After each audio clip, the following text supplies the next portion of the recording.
1700. Here's a suggestion. You have a question or comment, perhaps you can get a pencil, piece of paper, write it down so that you're well organized, and when getting on the show you take as little time as possible so that we can accommodate as many of you as we can. We ask only, first of all, you respect yourselves and then respect others, because we will not accept anything we deem that's not within our broadcast standards, but we encourage you to always be forceful with your point. By the way, you can also follow this program on our Facebook page, the video stream on our Facebook page at Vaughan Radio, on our YouTube channel at Vaughan Radio. Click subscribe. Thank you all again for joining us. Your voice in the community taught that get results. Tonight, the Honorable Spencer Brand, good evening. Good evening, Webbo, and a very pleasant good evening to your hard-working staff here at Vaughan Radio. Good evening to my fellow panelists. Good evening to Conrad Naya-Libert, wherever he may be. Good evening to Roger Fifield, and of course, good evening to the one and the only Ted Hobson. Let me say good evening to all those persons who are listening to this program within the confines of the Federation of St. Kitts and Nevis. Those who are here in the region of the Caribbean Basin, from all the way down south in Guyana, all the way up north. I would even dare say that perhaps Florida may want to consider becoming a part of the Caribbean with all that is happening.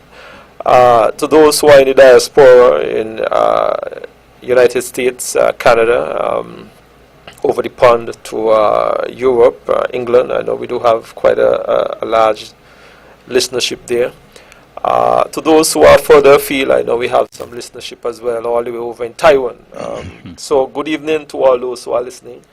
Webbo, I want to thank you for the invitation tonight, and I want to say welcome back, because we would have been here for a couple of weeks, and we were wondering if we were asked to carry the load while you enjoy your vacation.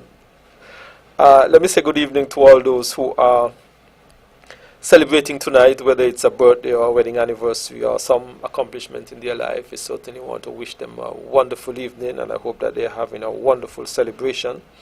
To those who are in mourning tonight, the various families who have lost a loved one, a friend, a colleague, just an acquaintance, I certainly want to offer my very deepest condolences to those families, and I pray that they would be able to remember their loved one with fond memory. Webbo, once again, thank you for the invitation, and I am indeed looking forward to our discussion here tonight. Glendale Herbert, good evening. Good evening, Webbo. It's a pleasure to be here. I'd like to say, first of all, good evening to all the fraternity of Let's Talk program, those who have gone on and those who are still here with us. It's always a pleasure to be in your shadows and your footsteps. Good evening to the entire diaspora as it relates to the St. Kitts Nevis people that are abroad. And good evening to all my close friends and good supporters. It's always a pleasure to be here, Webbo. There are lots happening in the world. I always say, and I always say to everybody, this is the talk show of record in St. Kitts Nevis. It's the oldest show, and it's a show that is the go-to show as far as I am concerned, as it relates to news items, as it relates to discussing the issues of the day, not only discussing the issues of the day, but as it relates to bringing an honest at least approach as to what is happening here on the ground here in Nevis, and not just on the ground here in Nevis, but how it affects us, how abroad, what happens abroad or in the region affects us. It's always a pleasure. So let me say a special good evening, as you had mentioned, the folks who have gone on, you know what I'm saying. Good night, Ted. Those guys, Yes. it's almost, you know, they got some songs, love songs, and one of them have some lyrics in part which says, you take away a part of me, you know. Ted and Edric and the guys going on and stuff like that. A lot of people don't know that Mark Brantley's tutelage started here, and quite a number of folks, and so we appreciate it through the years. What I want to highlight by making that point is to appreciate how people who have come through and are still coming through, how they make such a contribution to the society.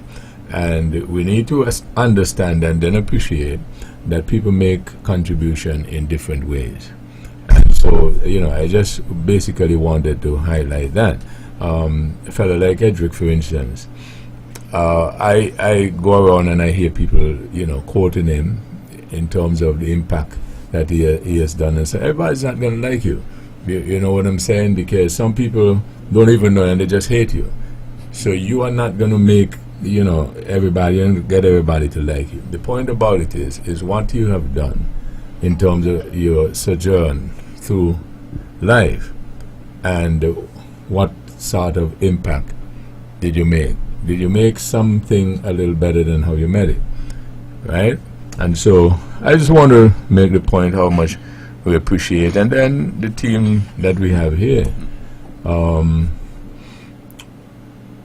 We got such a team. I don't want to say strong, so like somebody get upset, because people get upset for everything, But we have such a team that sometimes the captain in there, you don't even notice, because everybody can play the role and do what it is, and I'm so much appreciative of that. So I wanted to make that comment, and all that who have contributed and who will continue to contribute. And it's a special note to people of Nevis.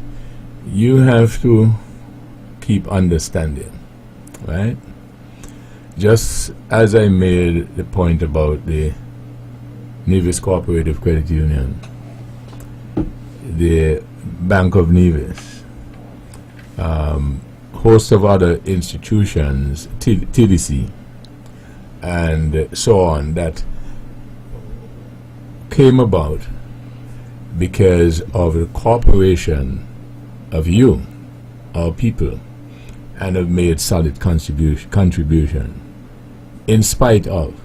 So keep that in mind and understand that a foundation first has to be built before you start painting a house. And so you may not be there when the house is finished to paint it. You're there when the foundation is being built. So you play your part and make your contribution.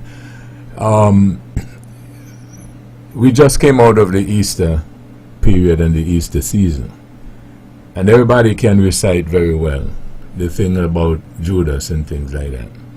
And I said it maybe a week or two ago, 2 weeks ago maybe, and I want to keep highlighting that when Jesus finally spoke about Judas and he said to everybody, one of you will betray me, I want us to understand he didn't just find out.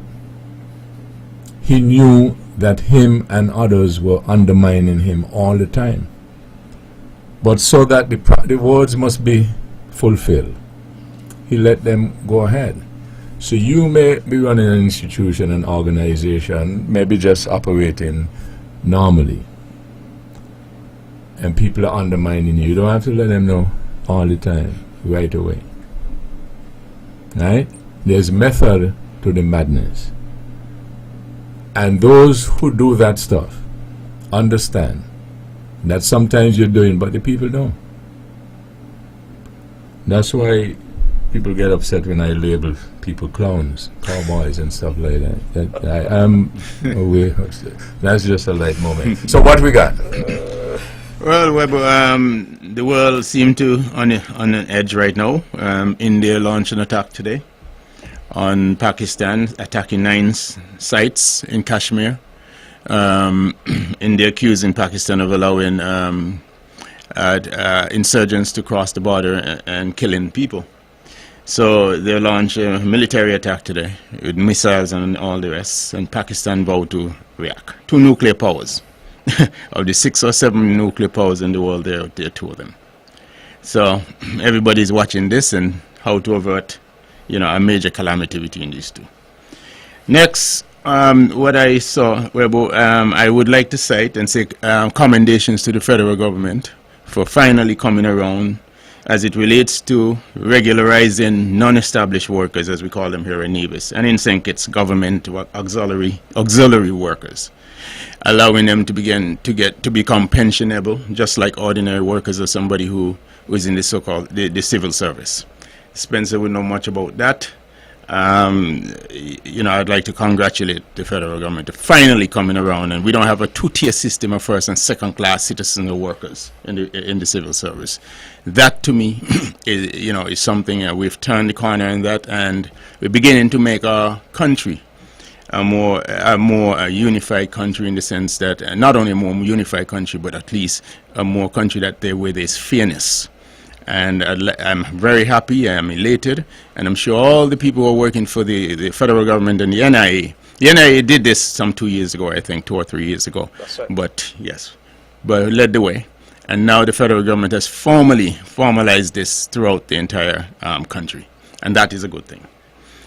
We have, for example, the Trump administration released something today. I recognize that they're asking people to self-deport and paying them $1,000 because they say it costs them $17,000 per person to deport people. So the cost is not very cost effective, and that's what they're attempting to do. I don't know how many people will take it, left to be seen, for people to self-deport. And then, of course, we have the Pope. The conclave starts in about 9 hours. The official amongst the 134 cardinals who are meeting is actually 135, but I understand 134 will be voting, who's made it to Rome. And they start tomorrow morning, and the world will be sitting. The Catholic world, that is 1.4 billion people, will be sitting with bated breath, I'm sure, and in anticipation of what the next direction, what's the direction of the church chooses to go from here forward. That's a big deal for them. And the world, of course, because they are big players as it relates to international policy, and they're always leaned upon. They're part of the United Nations as a country and all that sort of thing. So that is important to many. So Webbo, I turn this, and then let me hear if Spencer has anything to contribute or to speak on in support of any of this. Good evening, Webbo, and again, good evening to the many listeners. Glendale, you put a number of topics on the table. I want to take a look at the pension bill. You're correct that the Nevis Island administration would have done this a few years ago. I feel that this 1947 bill was long overdue. But I've been in government now for 7 years, going on 7 years. And ever so often there are those individuals who were not necessarily appointed in the system. They are called auxiliary workers. And I have recognized, Webbo, that there are persons who would have given 20, 30, 40, up to 50 years of service to the development of Nevis, St. Kitts, as the case may be. And at some point they would just leave the government service with hardly ever even a thank you. I remember when we looked at this issue,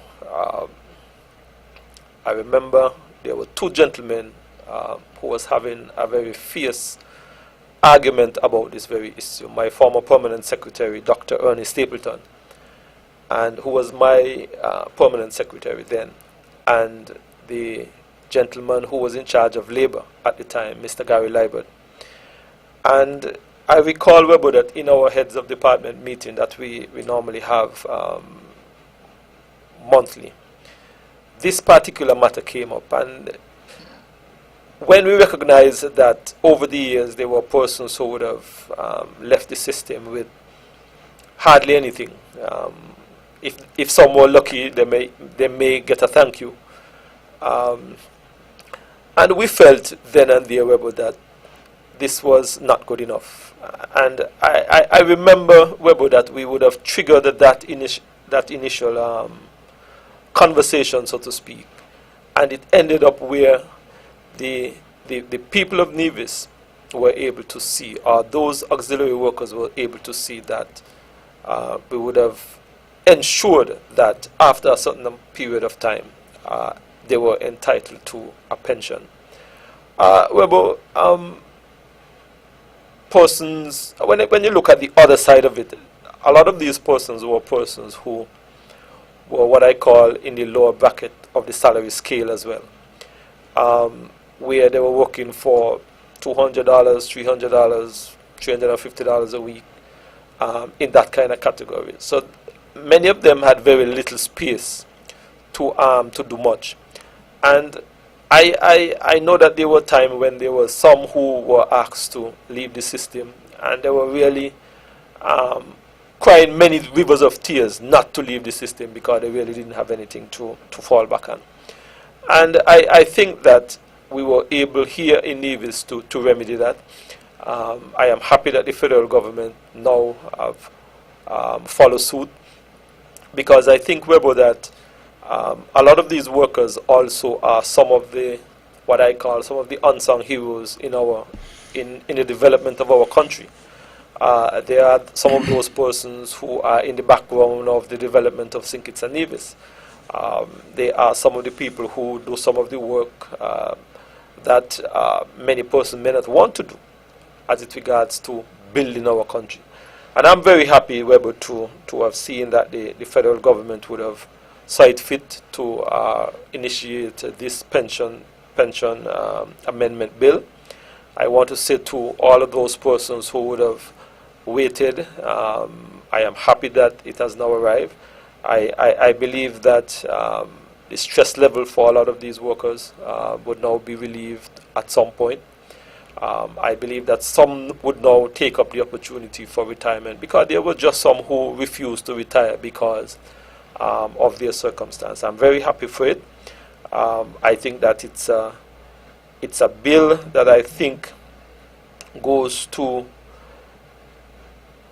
the humanity, goes to a level of recognition, a level of appreciation, a level or a sense where persons are being given the due recognition, persons are worthy of the kind of work that they would have put in over the years. And I'm extremely happy that this would have now come to fruition. There are many persons who would have left without anything. If it could have been backdated for the last 5 or 10 years, I would have even been a lot more happier. But the situation as it is, it has come nonetheless. Webbo, Glendale also spoke about the India-Pakistan situation, and he's correct. These are two nuclear powers, and I am not too worried about countries having nuclear power. I don't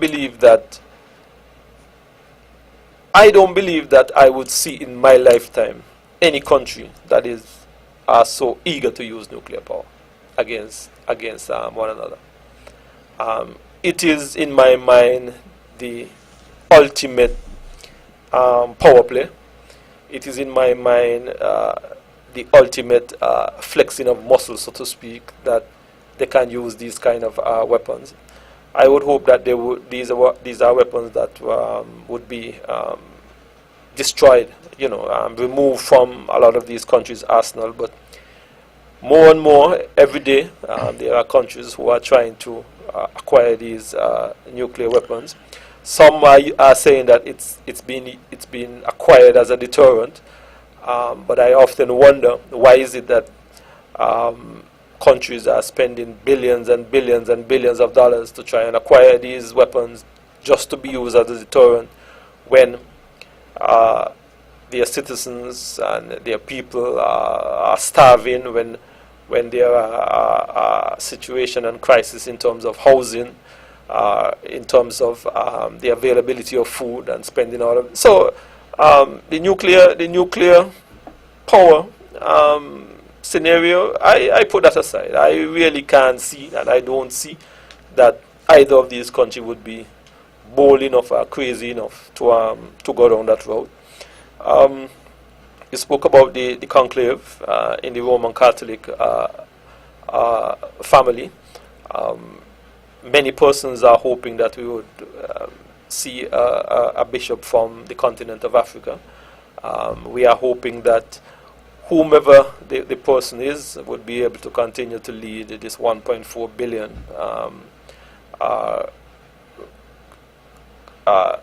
members of faith and continue to try and promote the kind of humanitarian effort, so to speak, that the Catholic Church has been known for. Yes, just like every other organization, the Catholic Church as well have had some challenges. They have had some issues to deal with, and I would hope that they would continue to work through those issues to bring some relief to some of those persons who were affected. The Trump deport, Glenn, I would wait for another statement by tomorrow. That's all I would say on it. I would put something else on the table. Charleston Secondary School celebrating their 75th anniversary. They had a brief ceremony last week, and I thought that I sat there on the stage and I looked down in the hall where I remember I was a child at 12 and 13 in some of those same positions. And I was there smiling, and I am there saying to myself, well, who will be the next person that will take our position on the stage? We had the Deputy Governor General, we had the Premier, we had myself, we had the Minister of Education, we had a vast array of educational officials and other persons who I believe would have come through the Charlestown Secondary School setup. It has been an institution in my mind that would have created some great opportunity for what I call the ordinary folk here on the island of Nevis. I believe that many persons who would have gone through that institution have certainly made something of themselves. They have been able to contribute significantly to the development of our island, to our federation, and certainly to our world. When I look at some of our people who are in the diaspora that are making international contribution, would have gone through the Charleston Secondary School and Sixth Form, I smile because I think that as we think about these initiatives and create these opportunities for our people, and Webbo make mention of it earlier, he spoke about the Nevis Cooperative Credit Union, the Bank of Nevis, TDC. I am sure that the founders, someone like Mr. Blackett, who are now of blessed memory, who would have been one of the founding members of the Nevis Cooperative Credit Union, I am sure that when they thought of this and they sought to institute this organization, that they would have never really thought that this organization would have grown so to the extent that it is now a household name on the island of Nevis. It has assisted many, many individuals for their own personal development. Similar thing like the Bank of Nevis. Dr. Simeon Daniel, our national hero, and his colleagues, when they thought of this idea, I am not even sure if Dr. Daniel would have envisioned that the Bank of Nevis would have now opened a branch on the island of St. Kitts based on his own personal experience. TDC, another household name, Mr. King and individuals who would have laid those foundations coming out of a history of trying to provide for our people. And I think that these are examples, as Webbo indicated. The foundation, once you contributed to the foundation, and he's absolutely correct, you may not be there at the point of painting up the house, but the foundation continued to be built upon. The foundation continued to expand into something that someone else can come and paint the house, someone else can come and utilize that foundation that was laid. And I think that Webbo, all of these organizations, as is the Charlestown Secondary School, those individuals who make the case and made the case and fought for it in their memory can now look at how these institutions have helped to develop our island and certainly our federation and our world. So, Glenn, I would pause there, but I would only add as one other thing to what you would have said, the Charleston Secondary School 75th anniversary, because I thought that has been an institution that have certainly changed the lives and the livelihoods of all divisions. One of the things that jumped out at me when I saw the 75th anniversary of Charleston Secondary School, I said, wow. And then I heard the class of 1971, members of the class of 1971, people like Jessica was telling me maybe a month or two ago, and Jessica Byron and a few of them were saying they were raising funds to give to the school for their class. And then I saw the 75th anniversary being celebrated. I said to myself, why is it they don't do an endowment fund? You have so much, thousands and thousands of people around the world from the US who would have graduated within the last 75 years and went to CSS. And the data is there. And, do an endowment fund where you can just raise funds to throughout the diaspora and even here in Nevis, ask people to donate. The school would not need any money if people were to, from government at that point. That's how universities, big schools and stuff, even private high schools does it. They have big endowment funds to the tune of millions and millions of dollars, some of them up to billions, like schools, even like schools at Harvard, and them there's 52 billion, 53 billion, Yale, 40 billion. All schools do have that.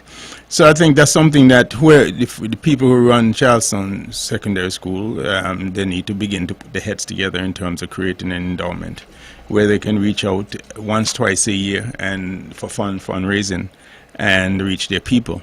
Everything is computed. Everything is emails now. You don't have to actually send out mail, to the post office where it will give you, where you would have to incur costs. But, Webbo, there was a news reporter item, was discussed on background about education. And, it's basically saying, and I don't know if you would have heard of it, Webbo, yourself, and Spencer, that they were reporting that we're not getting enough people into higher education like we formerly used to. So we're not producing the graduates or what have you like we used to. I think that's the tone of it. And I think that's something we ought to be looking at. It's an opportunity for us to look at because, of course, I am not one who believes you have to go to university to be a producer. And I'm going to make a bold statement here on the heels of what I'm about to say. If you walk the streets of Charlestown, let's walk around the island, and you look at any business that has 5 employees, I dare you to tell me 3 of them that has a college graduate that has 5 employees. Most businesses in Nevis are led by people who are not college graduates, and they're the producers.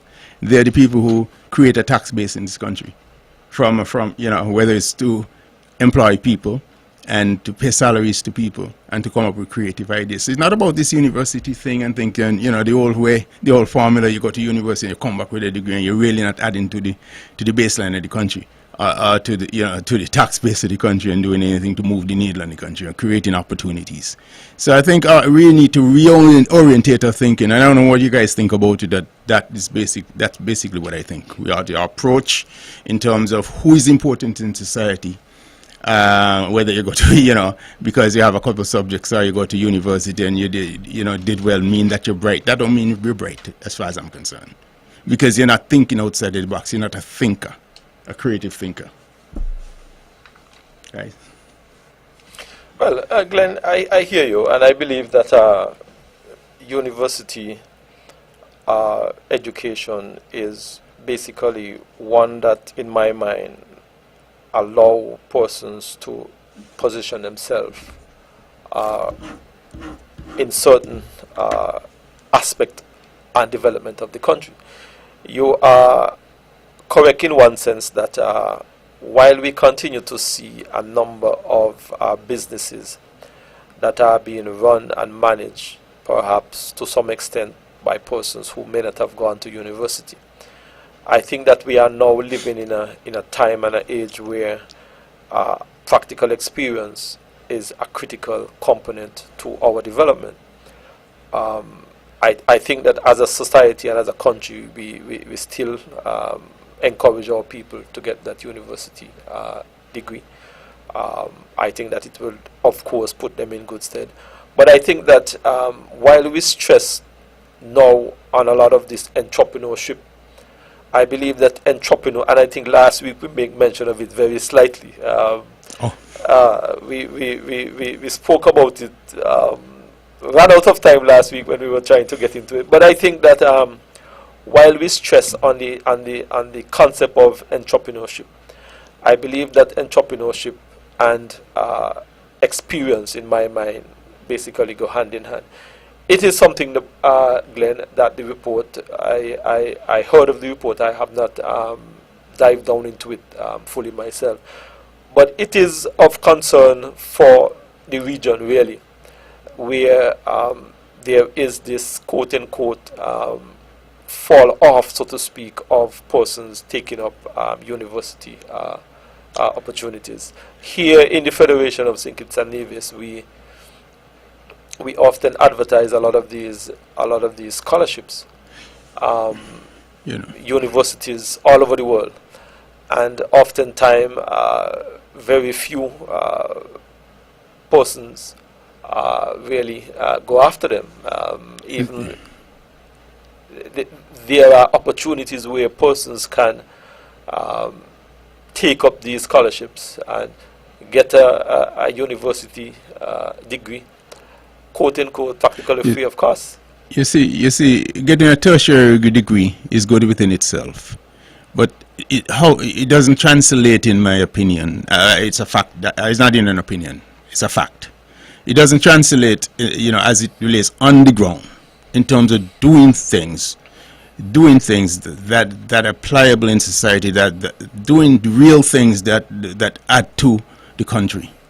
Most of these people who go to university come back and sit somewhere in the civil service or in somebody's office, and they never take a chance and going out there and a dream.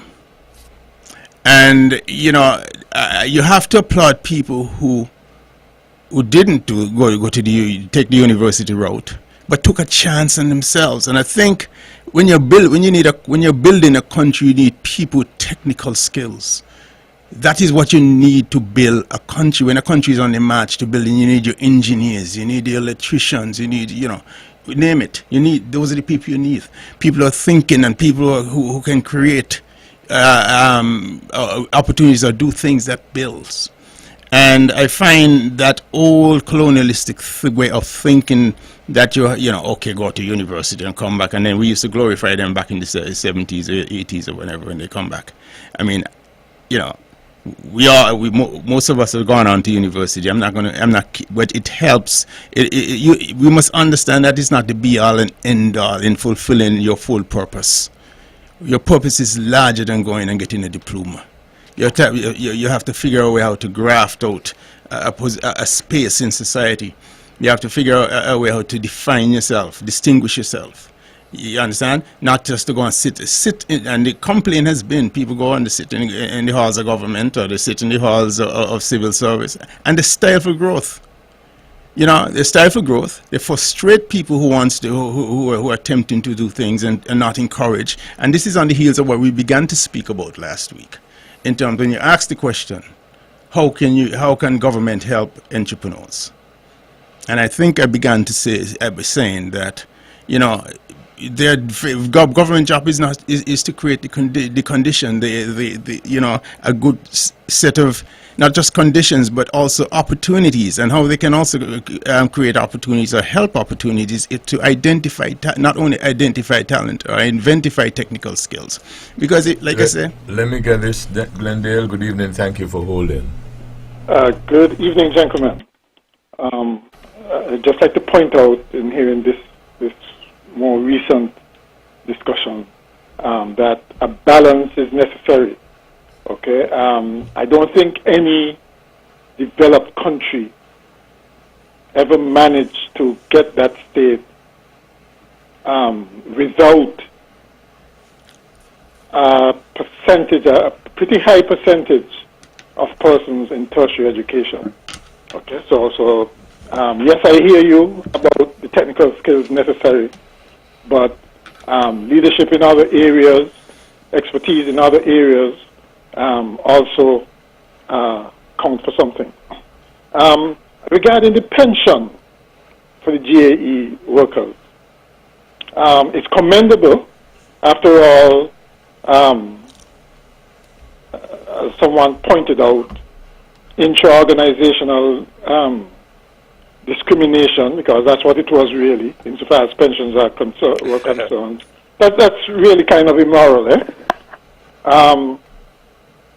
The working conditions really should be pretty much equal across the board in any organization, okay?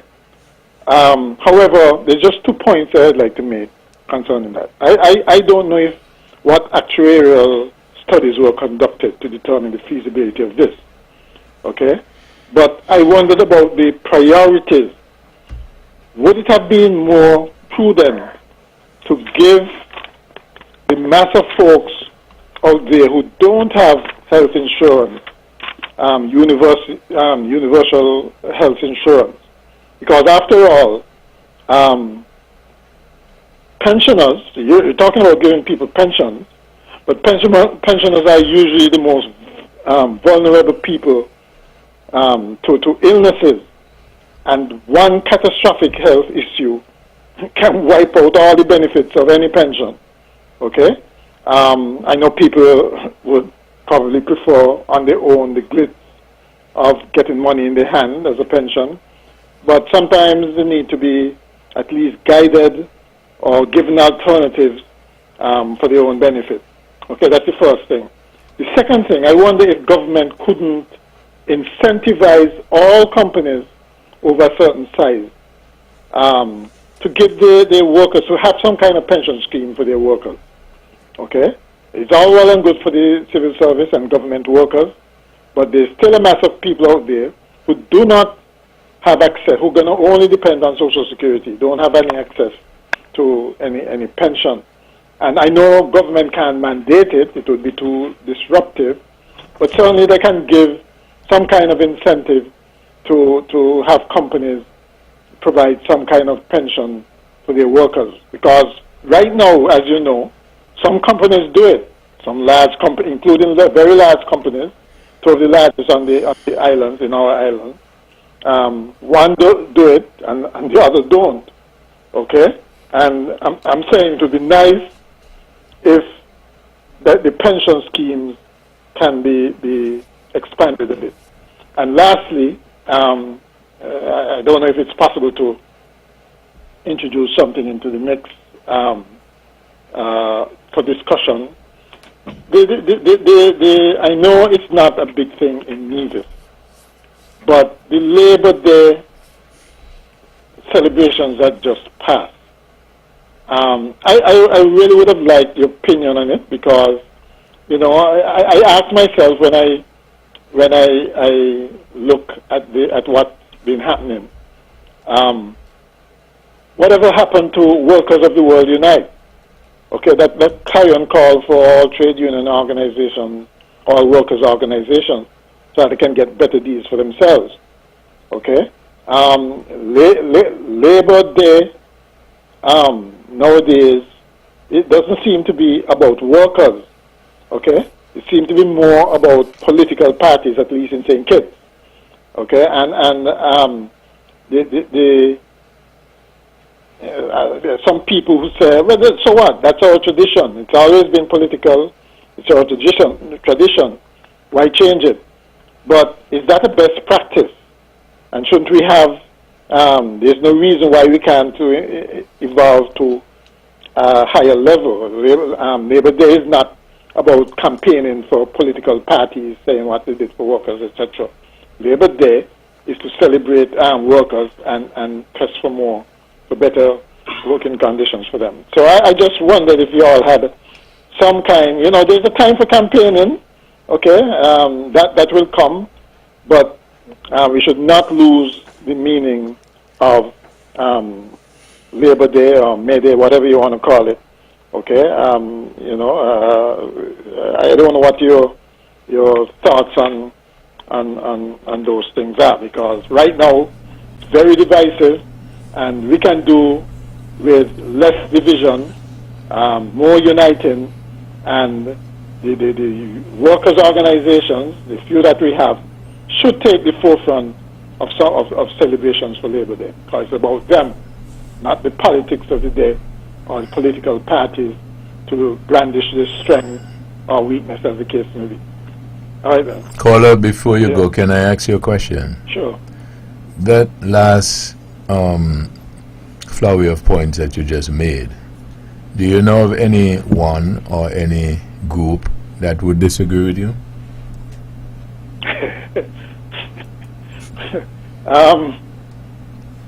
Well, I look at what's happening now, and would have to say yes, because they insist on being separate and divisive. Right. Okay. You think so, but work with me. From what I see. Work with me. But those groups or individuals, hypothetically, we'll just use his name, hoping that he doesn't think that we actually mean him. But what if that individual, one of those individuals, is Mr. Brand? According to you, in your opinion, you think Mr. Brand will agree with you that he is one? Who doesn't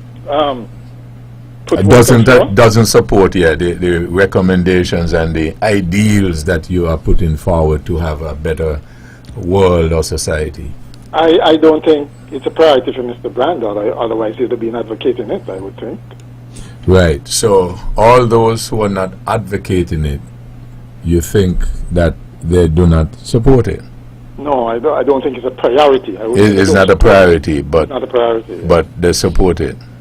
They probably support it. I mean, everybody claims to be on this side of the workers. Okay. But in practicality, there's no manifestation of that. Right. That's right. Right. So you get the point I'm trying to make, though, right? It's an old adage and an old rhetorical question I keep asking. If everybody is right, I wonder who is wrong. Because everybody will echo. Maybe you should ask Mr. Brand point blank what he thinks about the issue. You don't think he will agree with you? I bet Mr. Brand agrees with you. Mr. Brand, you agree with him, right? Those ideals we should have for a better society. Absolutely. Yes, I agree with him. There you go. And so I dare him to, I don't really want to call anybody's name, but I dare to mention anybody who doesn't, right? And then ask them, and they'll say, no, he's wrong. But then why everybody have this as it is then? But that's what I'm saying is, that's what everybody push. That's what everybody. But what does the reality show? Something totally different. How do you explain that then? Because what that is I have a saying, especially these days, that I would say some people get upset about it. Everything somebody gets upset about. Anybody can talk, but who does talk that get result? So that's what it is. Okay, Carla. Well, I wanted to ask you your opinion on another question. You want me wait till later, or you want me to do it now? You can do it now. Okay. So I heard in the news this morning, Hilary Beckles. You heard of him, right? Yeah. Great Caribbeanist, right? Yeah. Yes, and he was mentioning the observation or the fact, because that they've done the studies, that the Caribbean is short on educating its population.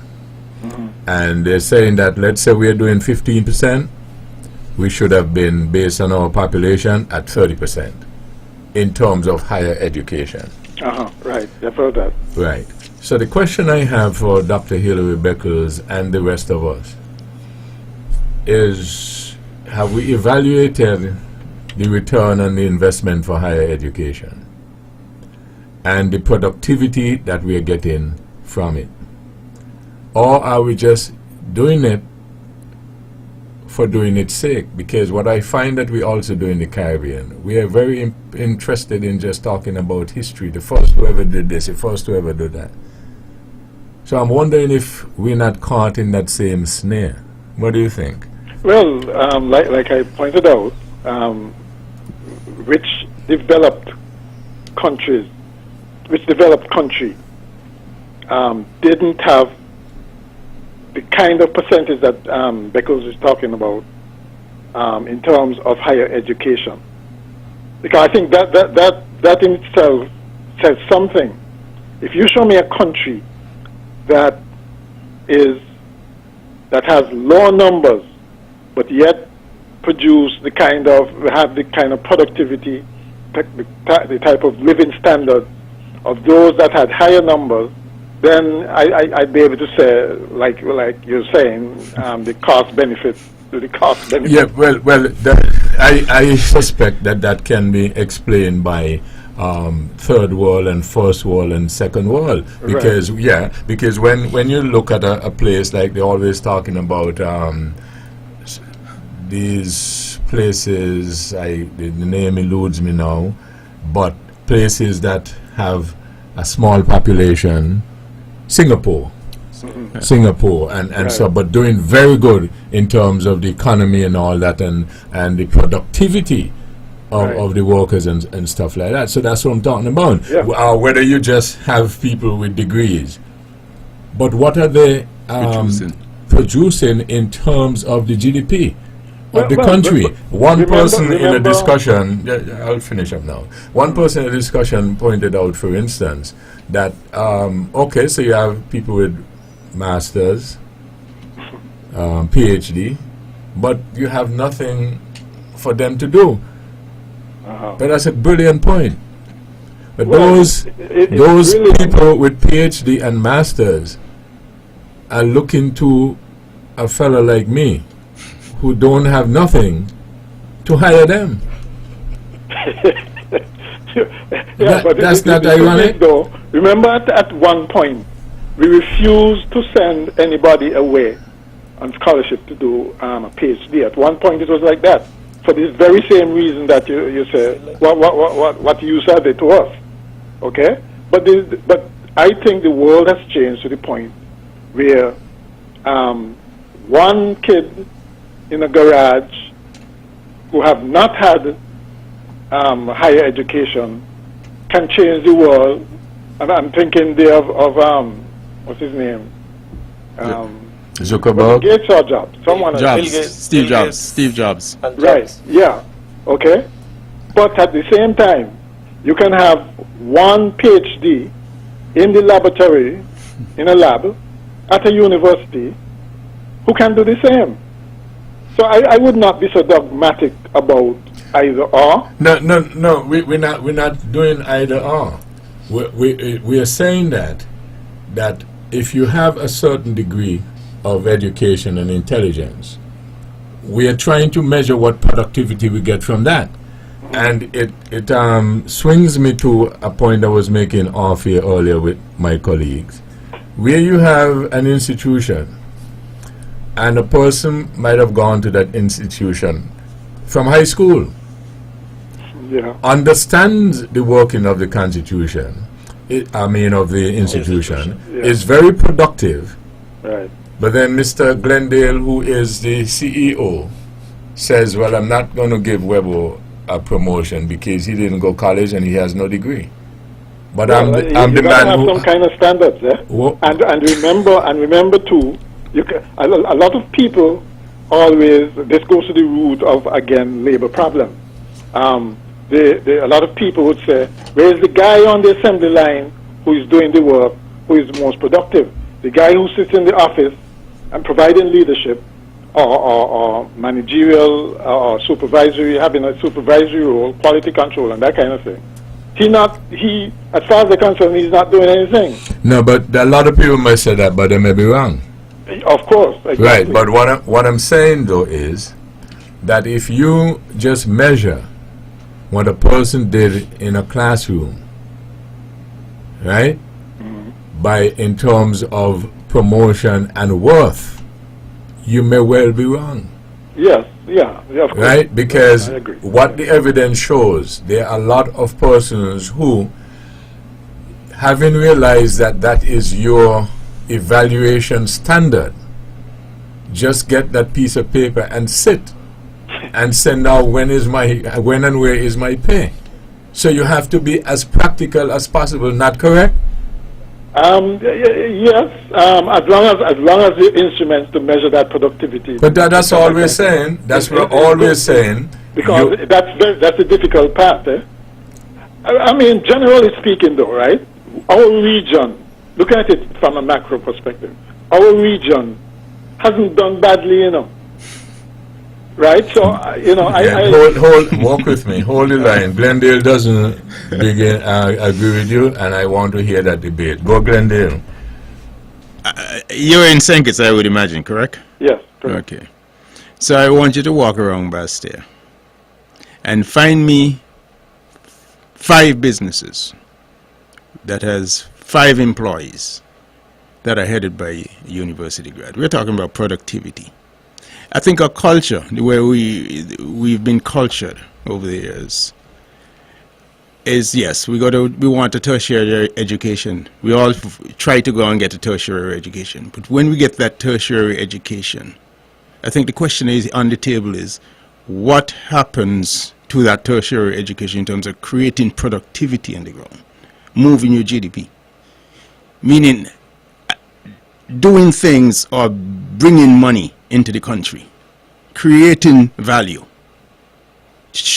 I dare you to tell me, mention 5, I want to say 3 persons walk around Bastille. Well, running institutions, I don't care what the institution is. Created institutions rather, not running, created it out of nothing. That's different. Created it out of nothing. Like a small business. Yeah. Yes, created it out of nothing, just an idea, a raw idea. Yeah. Who has a college degree? Right. You cannot do it. I am not so sure about that. I'm not so sure about that. Start thinking, and you can call back later and tell us if you find 3. No, because in the sense that the age that we're in now, with, for instance, all this information technology, whether it's web design, forays into AI, those require a particular level of training. So I'm pretty sure if I really investigate it, I can find at least 5 companies that are productive in that sense.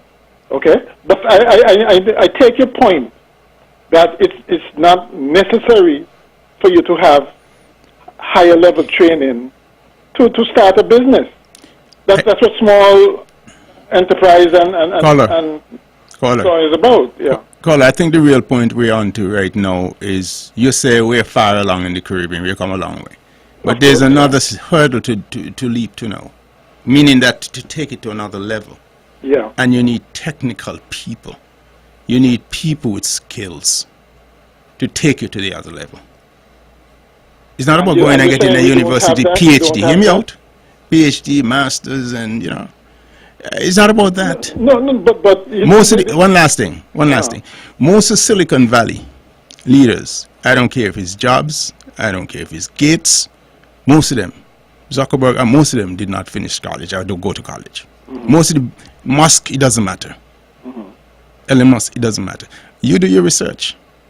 This is taking it to another level of thinking and practicality. So if you want to move, the Caribbean has come this far. How do we leap to the next level? Can we use the old so-called paradigm that we all grew up in to get there? Or do we have to have a revolution in terms of how we think about education in this country? Well, remember those people who you mentioned there, those are, I would consider them exceptional people. And there's no why somebody exceptional can emerge from among us, right? Webbo is exceptional. The fact is, they have been good at harnessing people who actually did the higher level work, okay? They might not have done it themselves, and that's where leadership and entrepreneurial ability and so on comes in, and risk-taking comes in. They were good at harnessing other people's intellect and so on, knowledge and so on, right? So, I think, in a sense, we're comparing apples and oranges.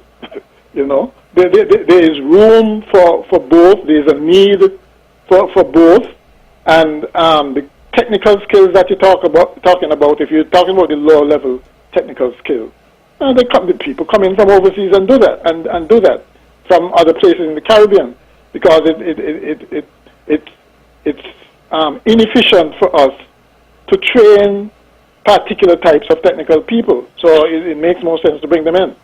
Okay, but generally speaking, I maintain we haven't done badly. Yes, we can do more, and in time I think that will emerge as well.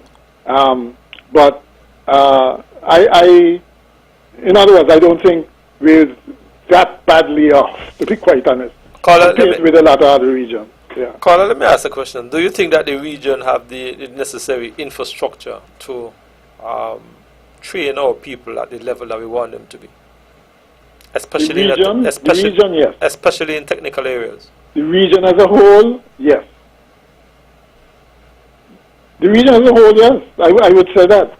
I would say the larger countries, of course, would have better technical training institutions and so on. Yes. And there's no reason why we can't send our students there. Right. Okay? But how many people who are expert in some new technical area can we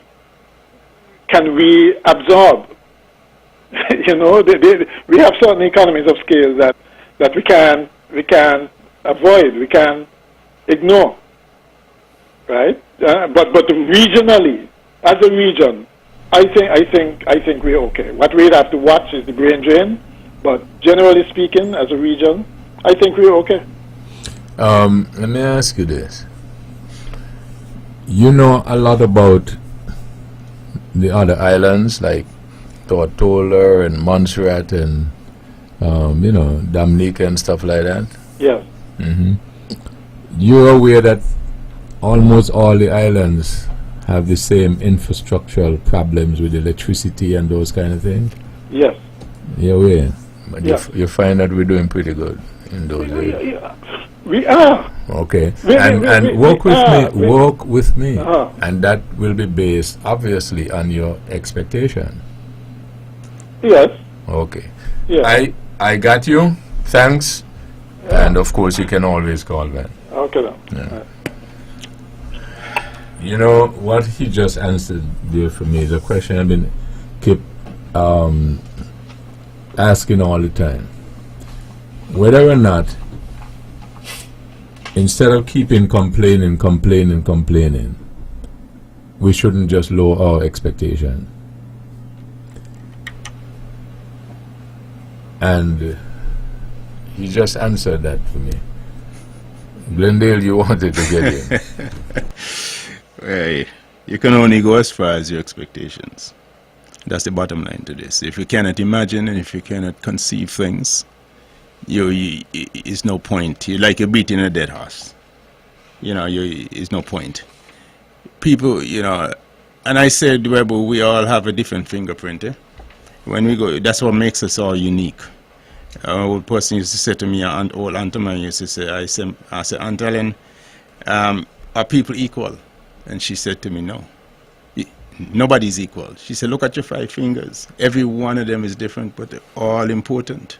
And if you lose one, you can't do certain functions. So like me, Spencer, Webbo, and all the other people, we're all different, but we bring unique skills. And I think what we tend to do in the old way of thinking is that we generalize and we lump things together.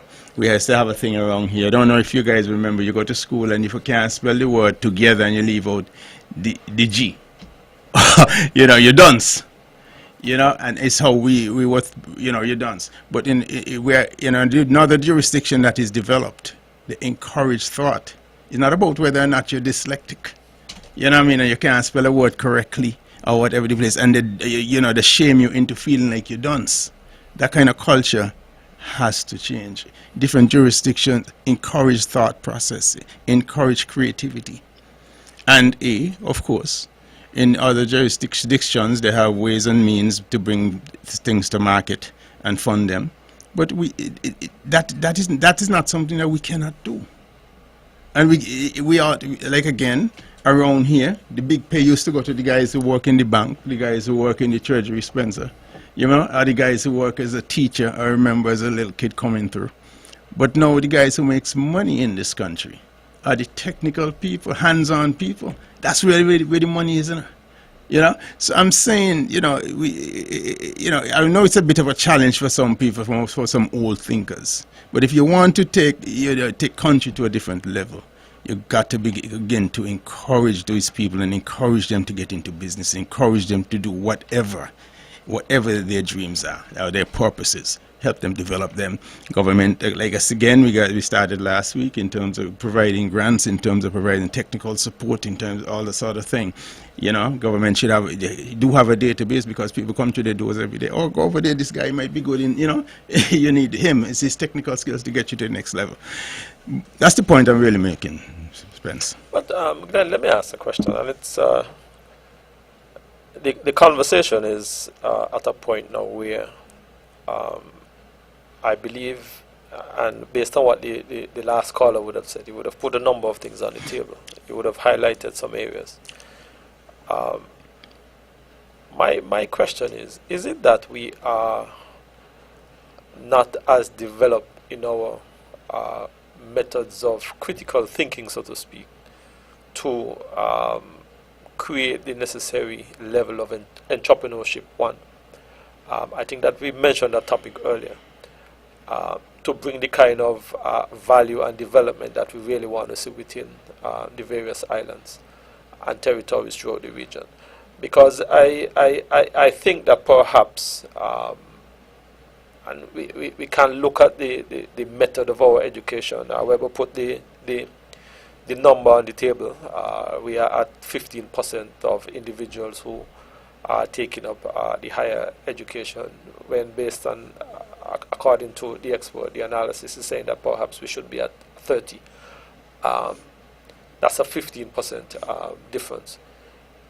Is it that we are encouraging our region in a way that these individuals, the 15% that we are not capturing, based on the expert analysis, is it that we are not encouraging them enough that they can take up those opportunities? One, to become the critical thinkers to add value to our various territorial developments. Is it that we are falling so short? I don't think we're falling short in that. I think what tends to happen is a revolution that's happening. I think people are finding ways of going about life and making money absent of going to tertiary education, and meaningful things they're doing.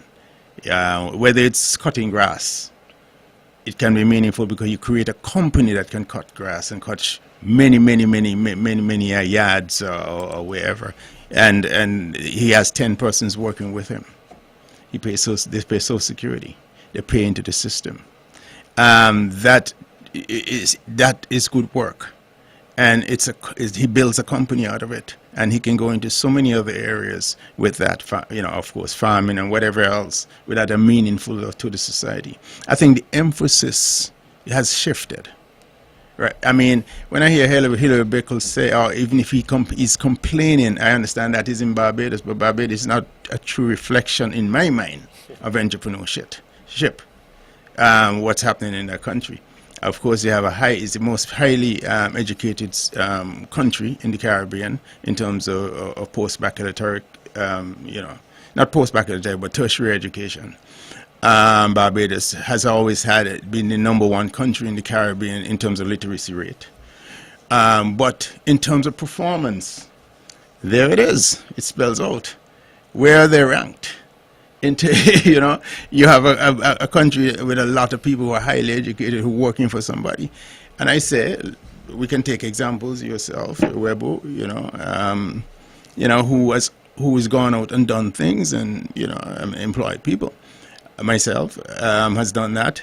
My point to you is we have to begin to think how we can make a difference, and whatever our purpose is, our natural purpose, begin to take a chance on ourselves. Believe me, you're going to fail more times than you win in life. You will fail more times than you win. And people need to understand that. Don't be scared to fail or somebody laugh at you.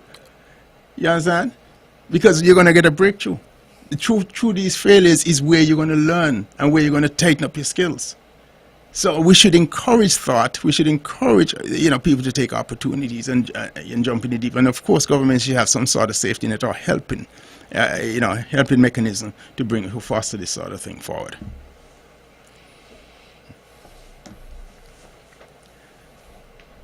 Yeah, the thing that we're finding interesting in it, right? And I find that part of the thing that we do in the Caribbean, and we're built on heavily, is a whole heap of talk. And as a consequence of that, the general populace is getting a little weary. Yes. Because after a while, and they realize that there is no substance to it, then people get dejected. Now, you made a point when you said that a person can get a company. It could be cutting grass. And so, and as a consequence of that, you can make a lot of money. We have a phenomenon in that. There's been landscaping, they call it, and so on in the past maybe 10, 15 years. And a lot of people are making money under the heading of cutting grass. And Mr. Brand is shaking his head in the affirmative, correct? Yes. But part of the evidence show is that some people are making a lot of money, but the question is, are they cutting the grass? That's the other part of the equation. But only a fella like me would bring it to the fore so that everybody will cuss me. But that's the reality. Ain't it true, Glendale? Of course, my brother. But remember, I didn't say that is what's happening. I asked the question, is it that?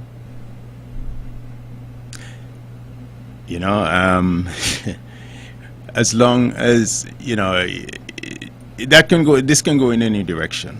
But I understand the concept. You would always help us along the way. There would always be things along the way that would help you along the way. I'll leave it at that. Webbo,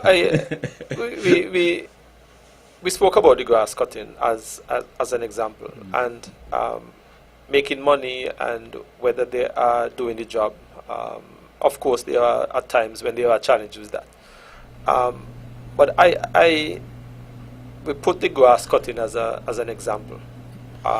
Right, but there are other areas. Yeah. Because you well know and I well know, whether it is real or not. Yeah. Everybody is complaining about being shortchanged in terms of productivity. Exactly, for what that is the point. For, Right. Right.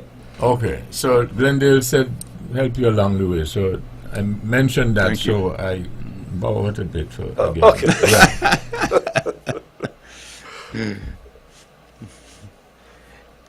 Yeah, so that, I guess, so that is where we are. So it's a revolution of thinking that is happening in our country, and we are questioning it. And as it relates to Hillary Beckles, they used to be known as Little England.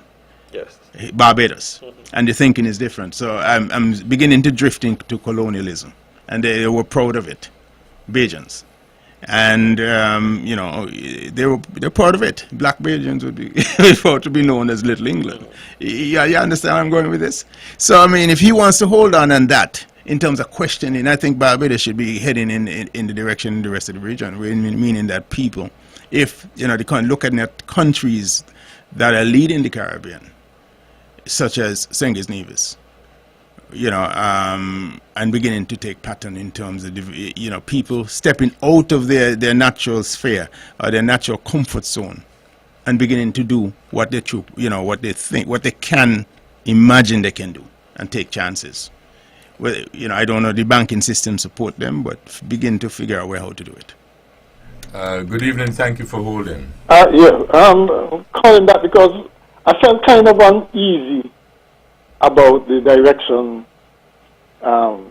you're going in terms of it doesn't seem as if the panelists agreed that we have certainly done well in the circumstances, and that we are in fact at a not too bad a place compared, because you always have to compare, compared to a lot of the rest of the world, right? What I would say, because remember we asked before you go on further, right? Let me just ask you the question to clarify, right? Compared to the rest of the world, do we not also always, if I should say boast, that we are very brilliant compared to the rest of the world?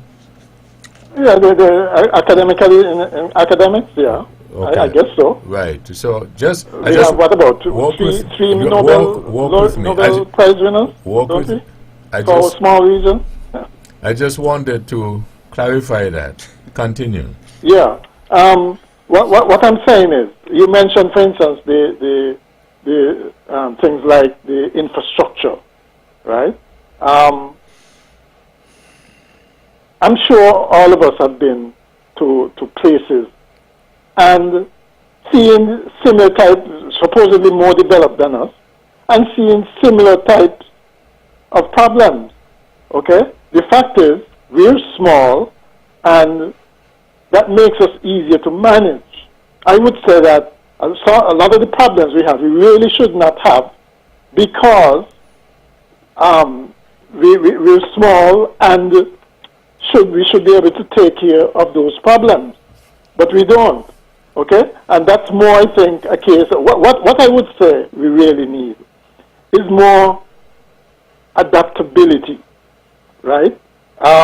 We got to be more nimble. I remember working in the States and a clerical job, and there was a pilot, an airline pilot, who was actually doing a similar thing, and I asked him, well, what you doing here? You're so highly trained, you should be, why would you be here doing a clerical job? And his answer was, well, airline pilots get laid off too. And that is the whole point. We're small. We should be nimble enough to find those little niches that turns up from time to time and be prepared to work in them, whether we have this tertiary level education or not. The fact is, we can only have so many people doing the grass cutting, so many grass cutting farms. We can only have so many radio stations. All would not, the best would bubble to the top, I guess, right? But it goes back to economy of scale. Yeah. Please. Do you think we have a way to go in terms of expanding out our economy and in terms of all the sectors? Imagine an economy. It has little cogs, right? And you have maybe many cogs spinning. You may have over here pharmaceuticals, over here real estate, over here engineering, right, over here, whatever. Yeah. So many jewelry making, all that sort of thing. These are all parts of an economy that produce money. When you look at where we are in St. Kitts, you think can you imagine how many more cogs need to be put in this wheel? The point I'm trying to get across to you is this: we're nowhere close. And what we have to begin to do is our young people, they cannot see. Most people here in our country cannot really see what's needed, because when you live in a situation amongst people of the same ilk or the same way of thinking, it's very difficult to see outside and to see new ways of doing things. Because you're so preoccupied with how you do things. Hear me out, remember, please. People travel. Again, listen, man, please. People travel. You ever notice, for example, what's a phenomenon that's happening here? A lot of foreigners are doing businesses here, whether they're expats and just coming in and doing businesses you didn't imagine could happen, or you didn't think of, or you don't know how to get the funding. There's a reason for that, because a lot of times things, okay, you ever had a situation where somebody brings something to your attention and you say, oh my God, me thought that I should have known that this is something I know. How come I never thought of what I did? My point to you is this: in front of people who are here, unless you can foster that kind of thinking, unless you can and have access to people around you who can bring it out of you, you're never, when the incident happened, when a new business come, you would always be behind the 8 ball, because you would never be on the front of it. Tell me something. Which country do you know of similar size and so on would you like us to develop like? Can you Similar think size? of one straight off the bat? Oh, yeah, I could tell you a number. I'd like to be like Liechtenstein. How about that? 35,000 people. What Give me a second, please. Let me finish. 35,000 people, average income $200,000 a year. Mm-hmm. How about that? You say a small country. I And just give you what one. is their prime industry? Financial services. Okay, My point to you, hear me out, exactly. sir. Hear me out. All I'm merely saying to you, we have to, there's a revolution in thinking in our country. People are not thinking tertiary like it used to be. That's the way out, how to make money and stick yourself up in government somewhere, or in civil service. People are seeing ways of making, people make money in this country. People are technical people. You're not the people who work in a bank, like the old Barclays Bank in the old days, or the old, a national bank or whatever. I'm just giving examples, broad examples. My point to you, the people who are doing things. It would be interesting to find how many people in Liechtenstein have a tertiary level education. Again, I bet you it's very high. And I bet you most of it is probably in some finance somewhere. There's nothing wrong if you have some kind of niche. my friend. To gear your economy, your country around that. My as a friend, magnet. I just told you already. Imagine a country has many cogs that's spinning, and each of those cogs is an ecosystem within itself. Meaning, you're running, let's say, food industry in one cog, you're running pharmaceuticals in another, medical in another one, the legal service in another one. So many different industries, where the cleaning industry, housing, whatever, all of those are industries. And people operating in each of those cogs making lots of money. You understand what I'm trying to say? In Liechtenstein, yes, financial services, but they got people who clean. They got cleaning companies. They got small companies that people hands-on plumbers. My point to you is, hear me out, my son. They import them. They import a lot of them. But I don't know anything about importing. I'm just trying to tell you. I think you see, you're creating two-strata society. A society is a mix, of course. You cannot have that level of separation. People must feel enhanced and empowered at what they do and pride in what they do. You can't look down your nose because I went to have education and then one don't. That to me is archaic thinking.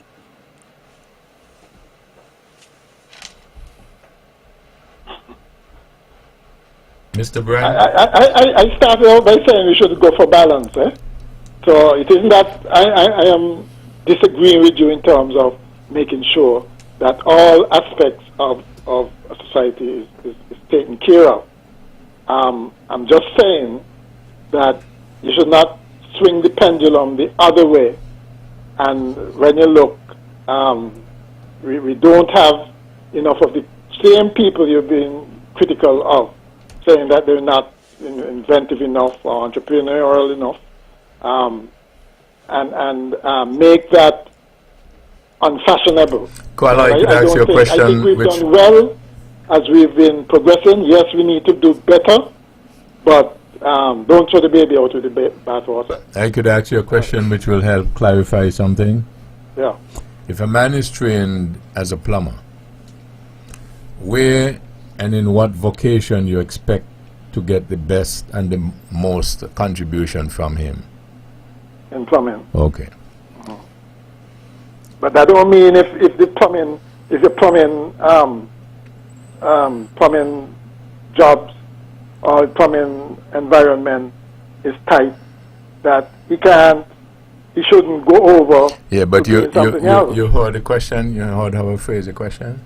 Yeah, where his area of expertise would lie. And you expect to get the most out of him in that. In that, yeah. Right. I So would think work so. with me, so that if you have a certain percentage of your population that has tertiary or higher education, you expect the productivity from them in terms of nation building in those particular areas. You should expect most of those.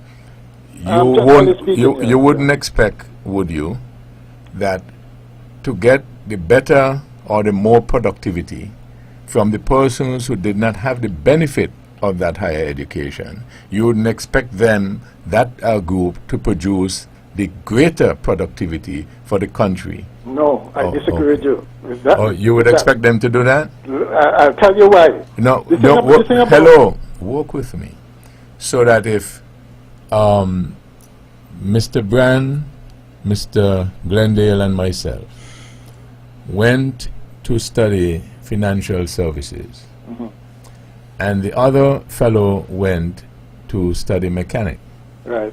and then you have now the country needs the technical expertise of the financial services to advance the thing. Do you expect to get that from the mechanics? Most likely not. but if it went the other way, where the country needed mechanics, I have no. I can almost put my head on the block and say that person who had the higher education would probably be able to do be a mechanic as well. Right. I'm So talking walk from with me. practical experience. But so using your example now, that those people, therefore, who had the higher education, right, in financial services, will less likely be a person who will take their vehicle to a mechanic. They take the vehicle to a mechanic because that's what he's trained to do. No, walk with me, right? Because you are you're making the same point that I'm making, and you're not even aware of it. Because if I went and trained in financial services and put all my things there, and that is why the Adam Smith had wrote the book Division of Labor. I didn't really bother to concentrate too much on this high-tech stuff with my BMW, because I figured that I'll concentrate heavily on this financial services, make so much money that I could go to the mechanic and say, fix that car. Right? Yeah. And that is how the system is structured. But then, when I go to study financial services, and then I say, well, you have to pay me $40,000 a month because I have a degree in financial services, and then Glendale, who is a mechanic, still have to come and do the financial services work. That makes sense? No, Glendale doesn't have to go and do the financial services work. Okay, so... Remember, when you're trained in higher education, actually, except for the really technical stuff, like, let's say, accountant, you're trained in accounting or medicine or engineering. Let me use one more illustration, and then I will just leave you alone. So, I work here in broadcasting, put a lot of time and effort in it. If, perchance, and when I get sick, you think I'm going to try and fix myself? No. I go and buy the doctor. I got a little issue here and stuff like that, right? Of course. Okay, so Brand, you wanted to come in? Well, Webbo, I wanted to ask Glendale a question from the country that you would have highlighted, listing time. I'm curious, Glenn. Is it possible that the form of government perhaps is what may have created the kind of country and the kind of development? I just checked something and I realized it's a semi-constitutional monarchy headed by a prince. The question is, could that have something to do with it? On the flip side of it, a lot of the countries throughout the world that is democratic, where ever so often the people are called upon to participate in a process, and perhaps that process is kind of creating the kind of quote-unquote stagnation that we are seeing. It's a question. It's a great question, to be honest with you. Why I'm saying that is because next to probably Liechtenstein, you would have Qatar, which is probably $170,000 a year per annum, the average salary and this sort of thing. And that's another one, the monarchy, and, of course, the Emirates and on and on. So no elections for the most part. I don't know if Liechtenstein do have elections though, because you have a king in England and you do have election, the parliamentary system. So I don't want to go too far on a limb on these things, but you may be onto something, a continuation of government, continuation of working out your dream, your political dream. If you're a politician and you have an agenda, political agenda to bring to market, to market, it takes time for policy to take root in any country to see the actual growth that you're expecting. Whereas if you have a long term, you don't have to look at the clock of re-election. It can be an advantage to you. So there might be something to that. The United States is a great phenomenon of entrepreneurship. It's a country that celebrates that. It's a democracy, yes, a rolling democracy in the sense that every 4 years they change their presidency. But it is said also, America is an eagle with a left wing and a right wing, meaning the Democrats and the Republicans, they're all heading in the same direction. So, I mean, at the end of the day, the overall, the underpinning policy of the United States is its economy, and that is what it's an experiment. It's the only experiment on Earth, and I keep saying this, that is centered around entrepreneurship, and it's a country built out of immigrants. It's a fascinating model, but the underpinning of that is its economic system. It's a system that rules the world. It moved away from colonialism with the British, that fell on the British, and the British Empire fell. But it did it in a different way. It used economies. It's underpinning of the global economy with the power of its dollar, and all the other attachments to that they use, as a centerpiece to drive economies. I often said to people that it's the only country in the world where I always say to people that can make markets. There's no other country can. I hear people rave about China and all this stuff. I always turn to them and ask them, give me 5 global brands China has. 5, not even 5. I say 3 global brands. America has hundreds. Western Europe has not close to America, but the point is global brands. And the only how you can make brands from water. I remember growing up, we all growing up, guys, and I never knew they could sell water. Water is a multi-billion-dollar business. Water, they capitalize it, and they create a market and they brand it out, and they make it a must-have. It's the only country that can do that. Going back, so America is a unique example of this, I think. Well, you spoke about the U.S. model, the immigrant model, and I don't believe that most countries could have structured their development in such a way where they would have seen the type of development over the last 200 plus years. I think that when the U.S. declared their independence, it was in my mind a very simple concept. They wanted to do everything different to what England was doing. And they were able to, in their immigrant/policy, they wanted to attract the brightest and the best to develop this new emerging country. So when you look at that model, you recognize that the United States is a nation that would have attract persons from all over the globe to help it develop. There are not many other countries in the world who have done it at that level. You're onto something, right?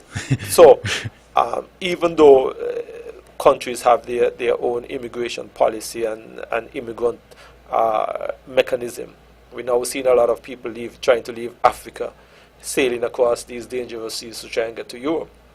The idea is that they are looking and trying to reach a better life. It is creating an issue for those European countries because these persons are coming to try and perhaps not necessarily add value, but they are trying to develop their own personal standing The United States model was slightly different. They attracted persons who were trying to bring value to the table. That's right. The other day Germany got on the United States bandwagon. I don't know if you guys knew this. When they had 600,000 people come across, and Germany said, "Look, we'll take all of them." Yeah. There's a reason for that. You know. The birth rate is so low in Germany, right? They need people to work in the industries, in the big car manufacturing industries, and all these kind. They need to be hands-on to work, and to produce, and to buy into the German model, meaning the German idea. You know, you go to America, whether you're from St. Kitts Nevis or you're from wherever you're from, you know, around the world, Botswana or wherever, the idea is for you to buy into Americana, the American dream, the concept, you know. Well, You know. Yeah. You had mentioned in terms of is India. India, Pakistan. Yeah. Yeah. All right, that's a big point, Webbo. And I thought Spencer took it kind of lightly earlier. Lightly? Yeah, I mean, I'll tell you why. When you're saying, you know, nuclear weapons, but I don't think you accounted for the history, what happened between the history of India and Pakistan. I'm very well aware of the history. No, but this is very serious. What I'm saying, why people are on guard with this one is this. These are bitter enemies. And since 1948-49, when the country split, the country formerly was India, including Bangladesh and all that, and the country split, and they created Pakistan then. They've always been at war. They're bitter enemies. The disputed area of Kashmir. Right. They're bitter enemies, and that is why they had a nuclear ramp up to the point where they all wanted to have nuclear weapons. One, of course, is a deterrence, because Pakistan feel India going to attack it, and India feels, and they're all, you know, they're nucleared up. So nobody wants this to spin out of control. This is not an ordinary one. If it gets spun, they've always been at war. Yeah, but Glenn, I am saying to you, and I submit to you, right, that you spoke about the nuclear deterrent, right? We recognize that both India and Pakistan have been at this for quite some time. Both of them have developed nuclear weapons, right? It is not in either of them interest for either of them to use nuclear weapons against each other. All right, I'm going to throw something in your lap. Russia and the United States. In 1961, I think it was, they almost brought the world to the brink of World War III with nuclear weapons. No, bitter enemies, hear me out, please. And that is when they all ran, ultimately, as that dissipated. Give me a second. As that dissipated, that is why they both conveniently began to meet and to sign nuclear accords, where there is non-proliferation treaties between them and all that sort of thing, even though they've grown with 6,000 warheads and weapons. The point what I'm making to you, they are conscious of this, but I'm not sure where India and Pakistan stands. And a lot of people, I mean, that's where the nervousness is. They're arch bitter enemies. And of course, I don't think it would happen in terms of nuclear war, but I'm just saying there is a major concern, and it's a historical concern, that's why. I am not disputing the historical concern, Glenn. Don't get me wrong. I am simply saying that for either one of those countries to use nuclear weapon, knowingly that the other countries has, it means that they are basically pushing the world over the precipice, right? Those nuclear weapons that these countries keep developing and spending these billions and billions and billions of dollars on every year to try and acquire, I look at it as a deterrent. Just like how India and Pakistan continue to have these squabbles over these years, they have not escalated this to the point where they are even at a point of thinking about using nuclear weapons. Could I ask a question? Sure. What if Iran, why do you think the world is on pins and needles if Iran gets a nuclear weapon? You think it's possible that Israel sees itself as would be annihilated? No, I'm saying you think that is possible. We because you have nuclear weapons that can be used in limited, meaning limited forms in terms of, it doesn't have the Glenn, give me a second. hold on. We have heard the rhetoric of Iran towards Israel. As a matter of fact, I believe Iran have gone to the extent where they said that they would wipe Israel off the face of the map. I don't know if you remember hearing that statement from Iran. Of course, that's why I brought it up. Right? Iran literally said that they would wipe Israel off the face of the map. Right? All the rhetoric that Iran has been spewing against Israel, Iran would think 10 times before they even consider using nuclear weapon. Why do you think that? Why? Why do you think that no one wants Iran in the West to get it, and doing everything they can to prevent them from getting it, including the United States? Because Iran has already sworn what he would do. My point to you is, when you have people who are bitter enemies and has displayed that over the years, this is concerning. When it comes to nuclear weapons, it becomes concerning, and Israel would attack. So it's something not to be taken. It's something to be taken serious. Israel and the United States is adamant that Iran must not get a nuclear weapon, because if it does, it almost bring them on par with Israel and the United States in terms of the kind of superpower, and it gives Iran a greater bargaining tool. Now, in the context of back to Pakistan and India, they are aware of each other. Yes. And they've been bitter enemies. Yes. And there have been squabbles over the years. And the idea is for this not to be escalated. It's in everybody's interest, even though it's a nuclear strike against each other. You may not get beyond those borders, so to speak, like in the West here. But it means a lot of people will die. Yes. That is the fear. Somebody becomes irresponsible, a lot of people dies.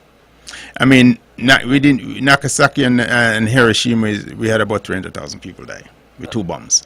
My point is, these bombs are much bigger. Exactly, and I was about to tell you that those were small in comparison to what the... Correct. And these populations are over 1 billion people.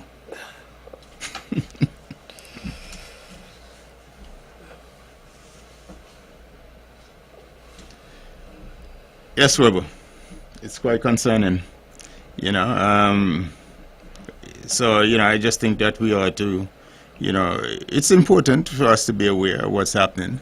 And again, I always want to go back again to encourage our people here, Spencer.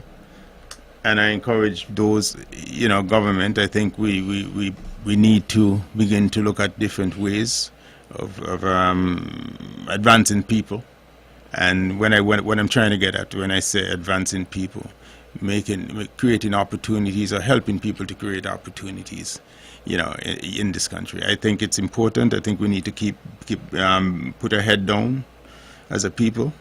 I think and at least encourage people to come out and express themselves and do whatever they want to do in terms of the entrepreneurial spirit and encourage them. I think it's very important. I think, again, I don't think, unless, in my mind, yes, it's nice to go to university. Yeah?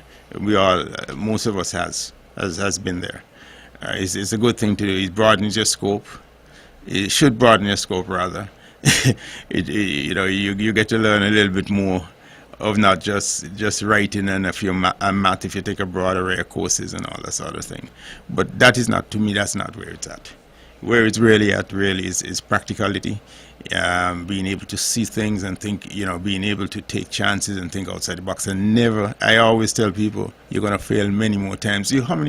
Spencer, if you and I were to watch Usain Bolt in his entire career, and you and I have probably done it on Webbo as well, in his entire career, we probably haven't seen Usain Bolt run more than 10 minutes. Would you agree? Mm-hmm. Okay. But how much work went into how many failures he had.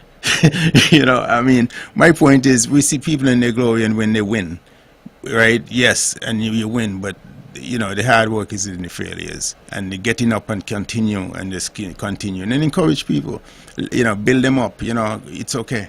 It's okay to fail, because it's a part of perfecting outcomes. Glenn, and that's the attitude we ought to be taking. You spoke about our government creating the opportunity for businesses and perhaps entrepreneurs. The reality is that there are certain mechanisms that are put in place for such, where entrepreneurs, small business, have certain level of exemption, business startup, certain tax exemption, of course. The government also provide through the CIDU certain level of financing for new businesses, and especially for women. There are some opportunities. Perhaps we can argue that could there be more? Of course, there could always be more. And I think that while we seek to try and create an expansive, enabling environment for businesses, one, to start up and to survive, because starting up is one thing, you have to survive, and then you expand. There are some opportunities, and I think that our people, like you said, need to just basically perhaps think outside of the box. There can be some added value in terms of more creativity.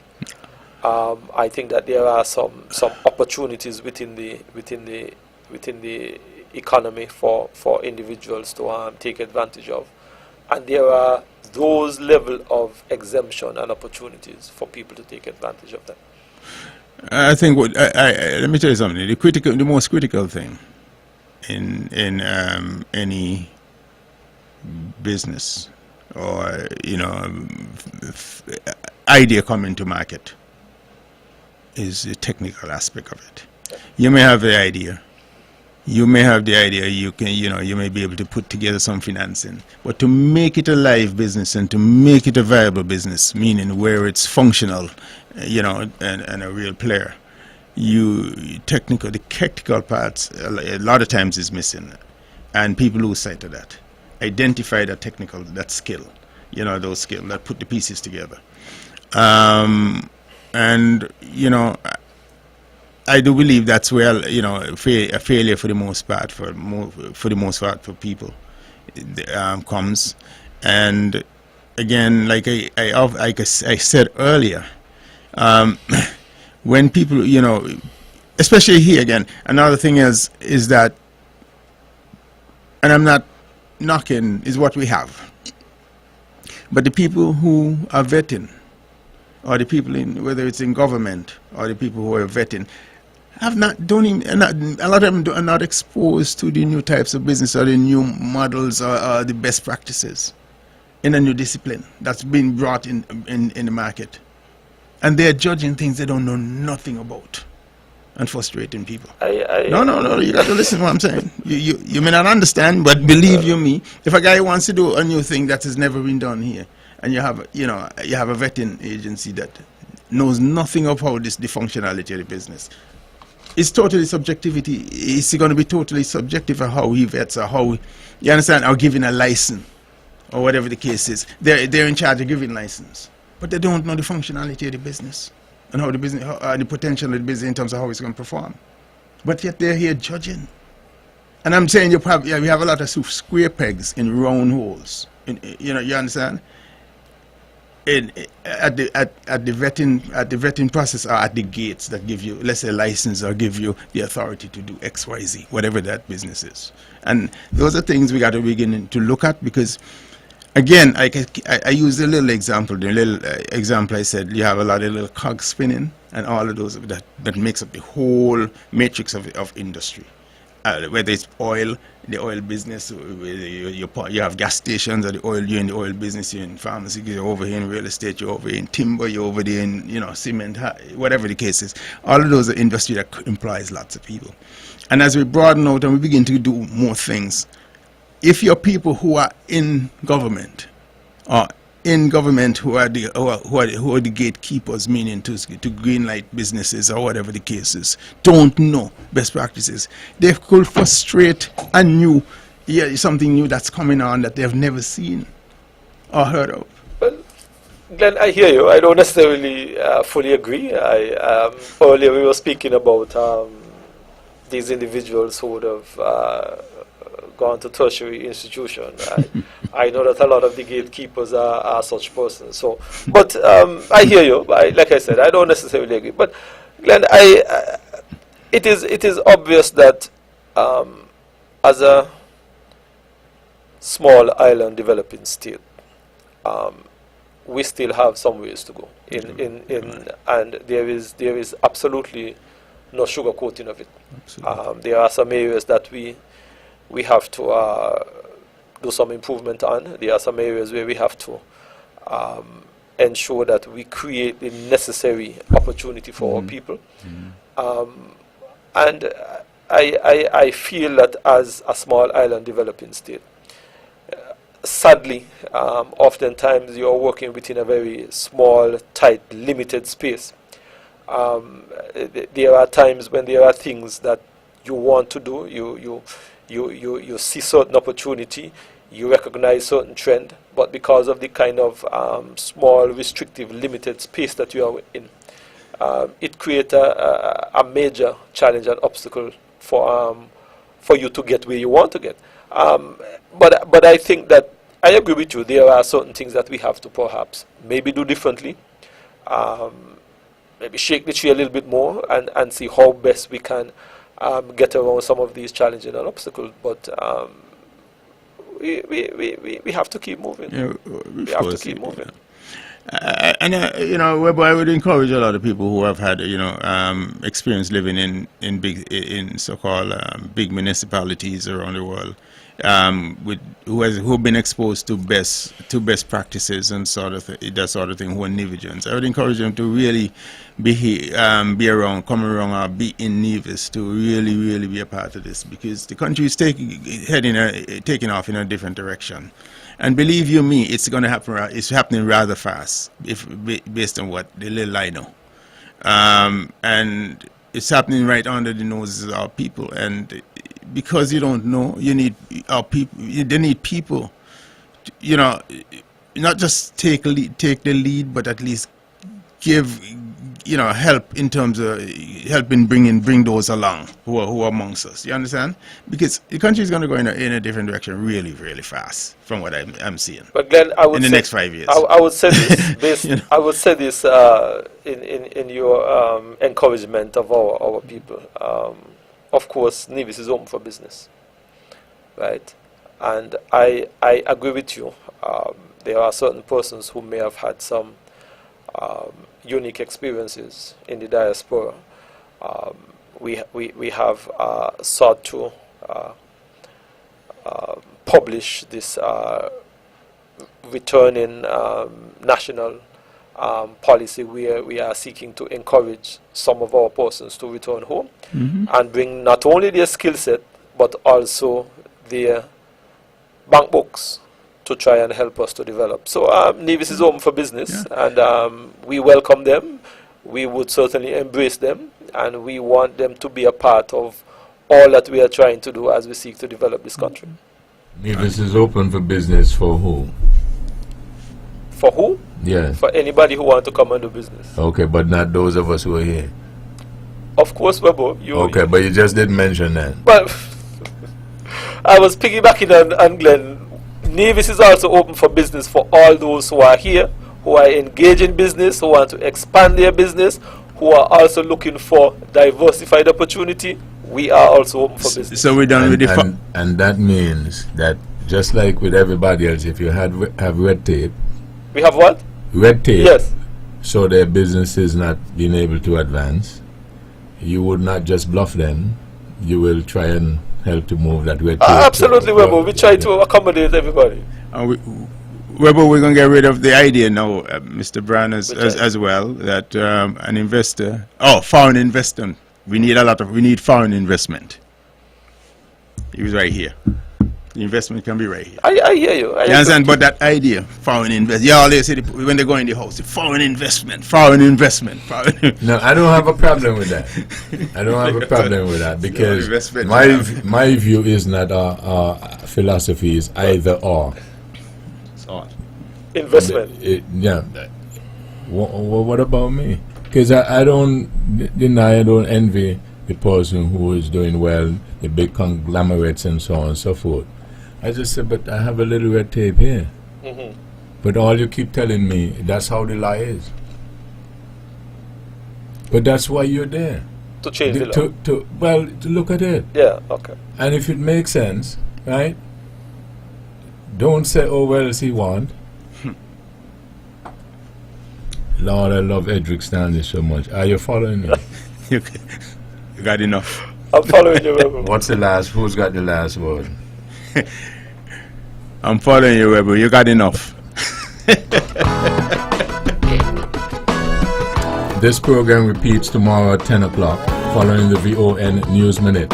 Join the Honorable Mark Brantley tomorrow evening at 8 o'clock for On The Mark.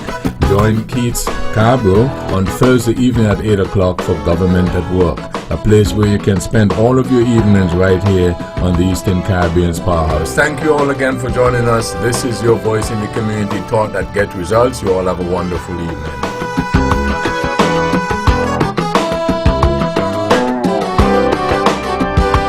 The views and opinions expressed on the preceding program are solely those of the participants and do not necessarily reflect the views of